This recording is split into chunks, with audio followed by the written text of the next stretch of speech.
ನೋಡಿ, ಇದು ಬಹಳ ಸುಲಭವಾಗಿ ಮಾಡಬಹುದಾದಂತಹ ಬಿಸಿಬೇಳೆ ಬಾತನ್ನಿ, ಖಾರ ಅಥವಾ ವೆಜಿಟೇಬಲ್ ಪೊಂಗಲ್ ಏನಾದರೂ ಹೇಳ್ರಿ. ಇದನ್ನು ಈಗ ರಾಹುಲ್ ಮಾಡಿ ಕಲ್ತ್ಕೊಳ್ತಾ ಇದ್ದಾನೆ ನೋಡಿ. ಇದು ಬಹಳ ನ್ಯೂಟ್ರಿಷಿಯಸ್, ಪೌಷ್ಟಿಕತೆ ಇದರಲ್ಲಿ. ಯಾಕೆಂದರೆ ಅಕ್ಕಿ, ತರಕಾರಿ, ಬೇಳೆ, ತುಪ್ಪ, ಕಾಳುಗಳು ಸಹ ಹಾಕ್ಕೋಬಹುದು. ಫಸ್ಟ್ ಏನು ಮಾಡಬೇಕು, ಈಕ್ವಲ್ ಕ್ವಾಂಟಿಟಿ ಬೇಳೆ ಮತ್ತು ಅಕ್ಕಿ ಚೆನ್ನಾಗಿ ತೊಳ್ಕೊಳ್ಳಿ. ಹೆಸರು ಬೇಳೆ ಹಾಕ್ಕೊಳ್ಬಹುದು, ಇಲ್ಲದೆ ಹೋದರೆ ನೀವು ತೊಗರಿ ಬೇಳೆ ಸಹ ತೊಗೊಳ್ಬೋದು. ಇಲ್ಲಿ ಹೆಸರು ಬೇಳೆ ತೊಗೊಂಡಿದ್ದಾನೆ.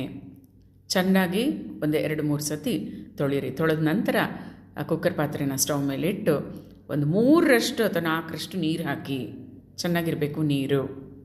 ನಂತರ ಅರಿಶಿನ ಹಾಕ್ಕೊಳ್ಳಿ, ವೆರಿ ಗುಡ್ ಫಾರ್ ಹೆಲ್ತ್. ಶೇಂಗಾ ಅವನಿಗೆ ಇಷ್ಟ ಹಾಕಿದ್ದಾನೆ.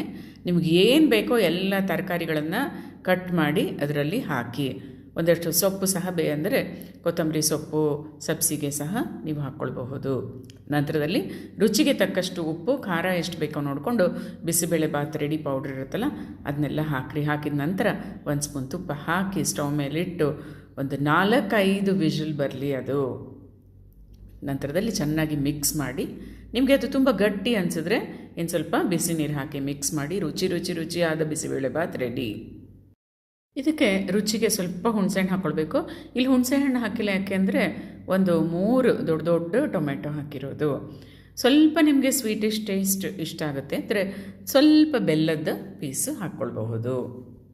ಇದು ಹುಡುಗರು ಒಬ್ಬೊಬ್ಬರೇ ಅಡುಗೆ ಮಾಡ್ಕೊಳ್ಬೇಕು ಅಂದರೆ ಮಾಡಿ ಇವತ್ತು ತಿಂದು ಇನ್ನು ಸ್ವಲ್ಪ ಫ್ರಿಡ್ಜಲ್ಲಿ ಇಟ್ಕೊಂಡು ನಂತರ ಮತ್ತೆ ತಿನ್ನುವಾಗ ಬಿಸಿ ಬಿಸಿ ನೀರು ಬೆರೆಸಿ ಅದನ್ನು ಮೈಕ್ರೋವೇವ್ ಮಾಡಿಕೊಂಡ್ರೆ ಬೆಳಗ್ಗೆ ಮಾಡಿದ್ದು ರಾತ್ರಿ ಮತ್ತು ಮರುದಿನ ಸಹ ತಿನ್ನಬಹುದು.